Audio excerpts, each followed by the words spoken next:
tal? Muy buenas noches. El estado de ánimo de los cubanos en Costa Rica se altera a medida que se cierran las puertas en las fronteras de Nicaragua. Guatemala, El Salvador también ha cerrado y ahora Belice, como sabemos. El presidente Tico se mostró preocupado y ha dicho que si siguen llegando nuevas oleadas de refugiados, se complican las soluciones para quienes ya están allí. Veamos exactamente qué fue lo que dijo el presidente.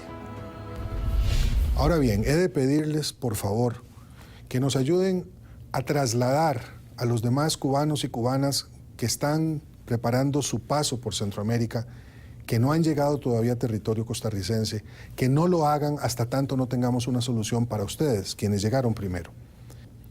Por lo tanto, necesitamos que estas personas no lleguen pronto a territorio costarricense, que nos den una oportunidad para resolver primero lo que en estos momentos es nuestra prioridad, que es lograr que ustedes continúen con su viaje a Estados Unidos.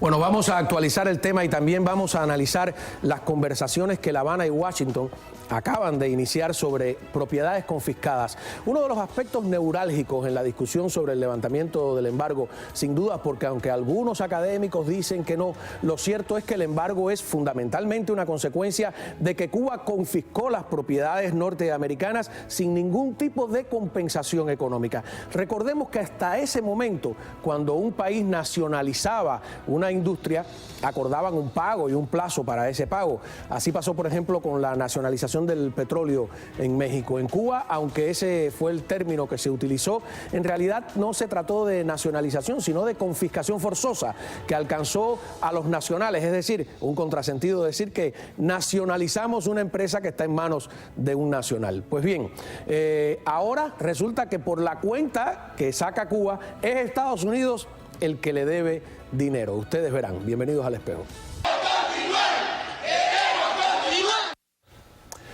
Bueno, esto es en Costa Rica, sin embargo, es, como sabemos, Nicaragua quien primero cerró el paso a los cubanos. Vamos a discutir ese tema, pero quiero presentar a los invitados. De verdad que para mí es un placer volver a tener aquí en la mesa a la doctora Nora Gámez Torres, académica y periodista del Nuevo Herald. Gracias, Cabo. Como no, además eres la voz de nosotros los cubanos en un periódico tan importante como el Herald, con el que a veces nos peleamos, a veces discutimos, pero terminamos siempre leyéndolo porque no nos queda más remedio. Así que de verdad, gracias por estar acá. Nicolás Gutiérrez, que es presidente de la Asociación de Hacendados Cubanos, abogado, que también ha estado aquí en la mesa con nosotros. Y hay mucha tela por donde cortar, pero los voy a pedir 5 minutitos. ¿Tú estuviste en Costa Rica? Me dio la impresión por alguno de tus artículos. No he estado todavía en Costa Rica. Pero estuviste cubriendo el tema, ¿no? He estado cubriendo algunas. Y yo nací en Costa Rica. Ah, ¿tú naciste en Costa Rica? De padres cienfuegueros que salieron al principio de la revolución y fueron a Costa Rica, y yo nací y viví unos años. Qué bien. Yo te contaba ya que cuando mi abuelo, yo le pedía dinero, yo siempre hago ese cuento de chiquito, me decía, yo no soy Nicolás Castaño, ¿no? Nicolás Castaño era que mi bisabuelo. Tu bisabuelo, sí. Era uno de los hacendados más importantes, porque mi abuelo era cienfueguero, mi familia cienfueguera. Exacto. Así que en Cienfuegos toda una leyenda. Vamos a ver algunas nuevas declaraciones que tenemos en este caso, también de lo que está sucediendo en la frontera. Adelante. La desesperación, actos que motivados por esa desesperación puedan producir violencia o desorden público, lo único que van a hacer es complicar las cosas. Ningún gobierno de América Central, es más, ningún gobierno de América Latina les va a poner más atención a ustedes porque o bloquean una calle o porque se salen de los albergues a protestar. Por eso quiero hacerles una excitativa, afectuosa, cariñosa, para pedirles la máxima colaboración en ese sentido. Bueno, aquí yo tengo que hacerle una aclaración a... Nosotros hemos abogado por ayudar a nuestros compatriotas. Algunas imágenes que vemos son desagradables, el comportamiento de algunos no es el mejor, la manera incluso sin camisa, diciendo malas palabras, gritando, con una violencia en un país como Costa Rica, que es un país pacífico de personas tranquilas, educadas, que siempre dicen, por favor, permiso, muchas gracias. Palabras que se han olvidado en nuestro, un poco en nuestro vocabulario. Pero bien, vamos a volver sobre ese tema. Pero el artículo tuyo de hoy está interesantísimo, está lleno de datos y es bueno, y hay que agradecértelo porque en este maremoto que estamos viviendo de información sobre Cuba, hay cosas que por debajo, pasan por debajo, sí. por debajo del telón. A ver, anoté algunas cosas aquí, ¿no? Estados Unidos dice que hay reclamaciones certificadas por la FCSC, que es la Comisión de Resolución de Reclamaciones en el Extranjero, ¿no?, de 2.000 millones de dólares, y ahí no están incluidas las reclamaciones de los cubanos, que tú me dijiste una vez que son el 60% de las propiedades confiscadas, ¿no?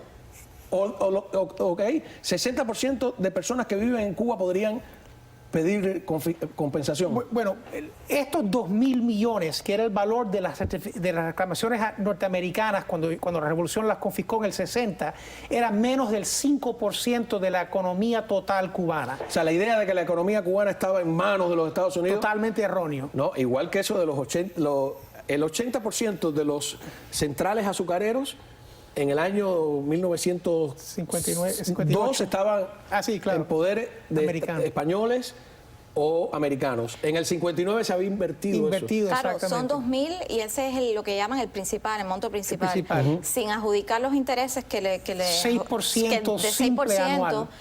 Que les dio, que fijó la comisión, serían 8.000 millones. 8.000 millones.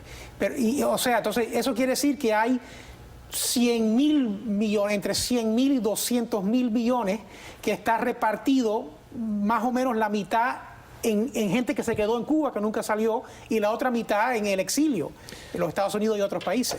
Está sumando la de los cubanoamericanos. Los cubanoamericanos, aquí, correcto. Claro. 5.913 reclamaciones, que son el 85% de ellas compañías. Todo esto lo estoy sacando de tu artículo. El valor. La mayor parte del valor son reclamaciones de compañías. Sin embargo, la mayor parte de las demandas son de ciudadanos. Exacto. O sea, 50 compañías concentran la mayor parte de lo que se le está pidiendo a Cuba ahora mismo. A ver, tenemos algunas de esas en pantalla. La compañía de electricidad, ¿no? Que estamos hablando ahí de un valor... esto me imagino, 267 millones, sí. ¿no? Correcto. La American Sugar, la industria, ahí está una de las varias centrales azucareros. Correcto, eran dos centrales, ¿no? Esas, sí. Está la minería de Moa, fíjate, la minera de Moa es una cosa curiosa, porque de tantas contradicciones, se la quitan a los americanos para nacionalizarla y se la venden a los canadienses. A los canadienses, sí. Entonces, ni se la venden, una empresa mixta entre el gobierno cubano y los canadienses, Sherritt. Ajá, entonces ahí hay otra contradicción, ¿no? Correcto. Otros datos sacados de tu artículo, ¿no? Que es donde viene la parte curiosa. Cuba, ahora lo que dice Cuba. Cuba dice que demanda por daños causados por el embargo. Y lo que tú publicas es que 121.192 millones en precios corrientes. Sí, a precios corrientes, porque ellos manejan otra cifra que son como unos 8.000 millones igual, que es una cifra más alta porque ellos, o quizás un poco mayor, o sea, es una cifra mucho mayor. 121.000 es más que sí, entonces son 800.000 más 181.000 en daños y perjuicios humanos relacionados con actos de terrorismo. Claro, eso es importante. Hay una cifra mayor que ellos manejan que es en relación a la evaluación del dólar con el oro. Pero esta ellos la fijaron a precios corrientes y es en realidad la cifra que está manejando el Ministerio de Relaciones Exteriores en las negociaciones. Suponemos, porque es la que está circulando en la prensa. Claro, Cuba en el 99 también había establecido una demanda por daños humanos y ahora recupera esa cifra, que son estos otros 181.000 millones, que es importante porque Estados Unidos probablemente no pagará por daños económicos porque consideran que las sanciones económicas son parte de su política exterior. Claro. Entonces tendría que pagarle a Rusia, tendría que pagar a Irán, o sea, compensar también a esos países y eso no es algo que Estados Unidos va a hacer. Sin embargo, al tener también otra demanda separada por daños humanos, o sea, ahí quizás hay más capacidad de maniobra para Cuba. O sea, Vietnam, por ejemplo, tuvo una demanda de este tipo, después retiró la mayor parte de lo que estaba reclamando, porque, bueno, Estados Unidos le estaba ofreciendo un paquete de incentivos y todo lo demás. De modo que esta cifra ahora de daños humanos va a tener un papel importante en las negociaciones. ¿Cuál es tu impresión después de haber analizado esta primera reunión? Porque se van a reunir en 2 o 3 meses, ¿no? 4 meses. 3 o 4 meses. ¿Qué quiere Cuba? que digamos, mira, yo te debo, tú me debes, y se olvidan Claro. las deudas, Sí. o quieren de verdad forzar la situación? Mira, eso es una posibilidad. Hay varias posibilidades. Cuba puede decir, bueno, esto es un empate técnico. Yo tengo mi demanda, tú tienes mi demanda, y presionar a Estados Unidos a que no pida más compensación. Lo otro que puede estar pidiendo Cuba es negociar y a ver qué tipo de incentivo o paquete económico o diplomático le ofrece Estados Unidos a cambio de que pague determinadas compensaciones. Por ejemplo, hay expertos que han calculado que Cuba pudiera pagar ese principal, pudiera pagar 200 millones anuales. Y han calculado que en definitiva no es tanto por ciento de su GDP, o sea, de su PIB, del Producto Interno Bruto. O sea, que sí, Cuba sí puede pagar el principal. Quizás en 10 años.